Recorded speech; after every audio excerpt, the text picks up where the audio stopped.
दो भाइयों की औलादों की दुश्मनी है और दोनों ने गुस्से में तैश में अपने गम भुलाने के लिए शराब पी रखी है।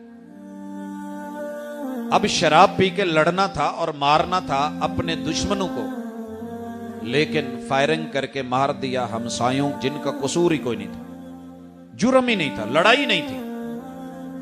अगर ये चीज बाहर की तरफ का रुख कर गई, मनफी सोच, गम देने वाला ही गम टालता है जब अल्लाह से रुजू किया जाए।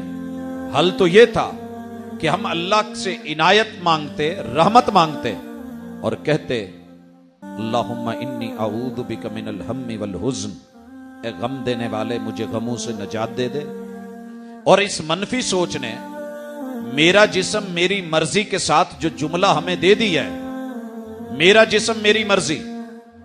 भाइयों, ये कितनी भयानक सोच है और इसका नतीजा देखें।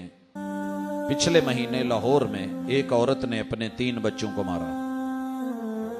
सोच क्या थी कि मेरा शौहर,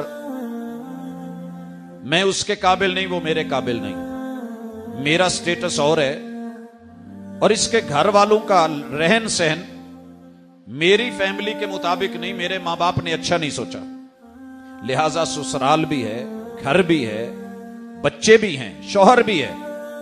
फिर ये मनफी सोच लेके कि मेरे बारे में जितना दोस्त मेरे बारे में अच्छा सोच सकता है, मेरा शौहर मेरा ख्याल नहीं रखता। लिहाजा वो एक दोस्त की बातों में, आशिक की बातों में अपना वजूद अपनी मर्जी का राग अलापती हुई, ससुर को रोते हुए, सास को चीखते हुए और अपनी नंदू को शर्मिंदा होते हुए, तरले करते हुए और शौहर को वास्ते डालते हुए छोड़ के अपने बच्चों को लेके वहां से अपने आशिक के साथ निकलती है और एलानिया निकलती है। और फिर नतीजा क्या होता है, उसकी मिन्नतें करती है कि जो वादे किए हैं वो पूरे करो, तो वो पूरे नहीं करता।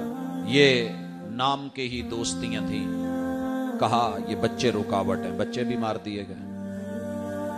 फिर भी क्या हुआ, ना खुदा ही मिला ना विसाले सनम। तो हजरात, किसी भी मामले में मनफी सोच बंदे को जुर्म तक ले जाती है।